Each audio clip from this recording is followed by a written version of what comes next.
you'll see the horror. This is a quick one. Here. This is a quick one, and then there's another one that we'll show some more. But this will start us off. This is Okay, they're in the Capitol building. Inside the Capitol building. Yelling and screaming. Yes. They're not... Ceasefire! Well, they're not parading, though, are they? No, they're not parading. They're not parading. They're stationary. So I guess that's the difference between a perfectly reasonable and peaceful demonstration as opposed to an insurrection. I guess is that what it is? So this Do I have it? Here's another. Right. So here's some more of them inside. All right.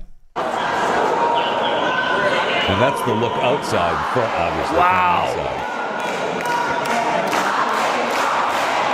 inside. And of course, now that we killed the 1,500 Israelis, we need that ceasefire right away. Let's get the ceasefire. Right. You didn't ask for a ceasefire on the Palestinians. Hey, stop firing, because they do this all the time. It wasn't just now. They do it all the time. I don't even know how many times they've fired rockets into Israel. Why don't you tell them to stop firing, and then there'll be no retaliation?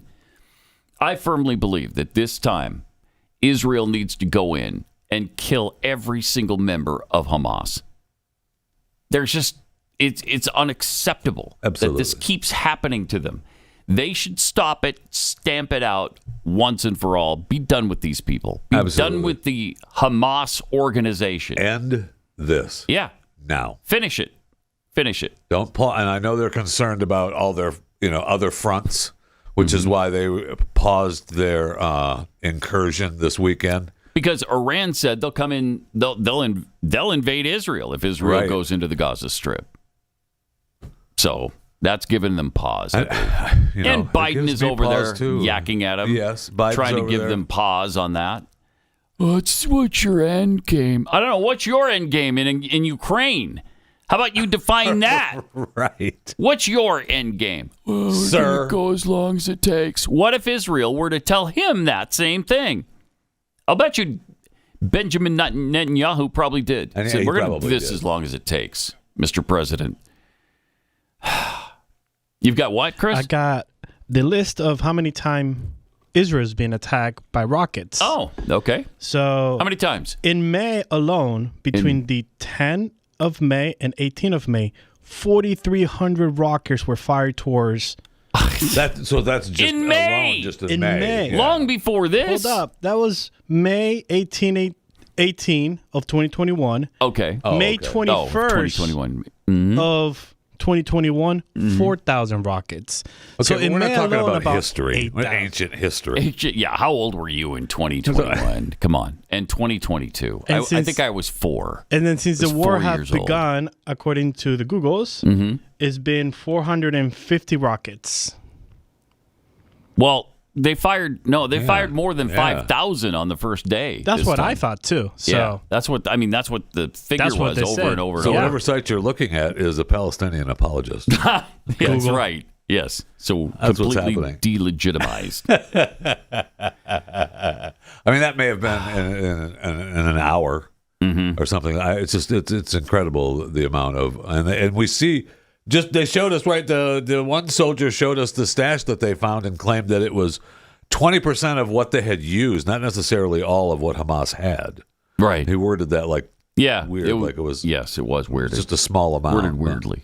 But anyway, we're back, and then we had the protest. But this shot here, Cut 13, is both inside and out again. Okay. Pretty incredible the amount of people that were there protesting ceasefire, and these are the people that should be arrested. Look at this. I will say these people are not parading or milling. And what are they chanting? I don't even know. I don't know what they're saying. The protesters chanting. A lot of those are Jewish people there too, which is incredible in and of itself. That's a pretty big crowd too. Yes, it is. Yeah, this is the shame thing. Shame on you, morons. It's despicable. Right. It's despicable that they are supporting these actions against Israel. Yeah. Who are the anti-Semites? I mean, it's proven every day. And I don't know. Will the Anti-Defamation League ever wake up to it, ever understand it? No, I don't think so. Probably not. But I don't understand it. Here's a country that is, a free country, a country that shares a lot of our values and goals and aspirations for life, in a country that tries to produce something, make something of themselves, and they're the ones that are the bad guy. And every time they're attacked, it's the same thing. How dare you attack them back? Right. How dare you? Right. Okay. Yeah, I guess we should just sit here and take it.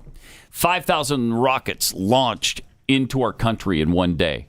Would we sit here and take it if Mexico was doing that? Or Canada?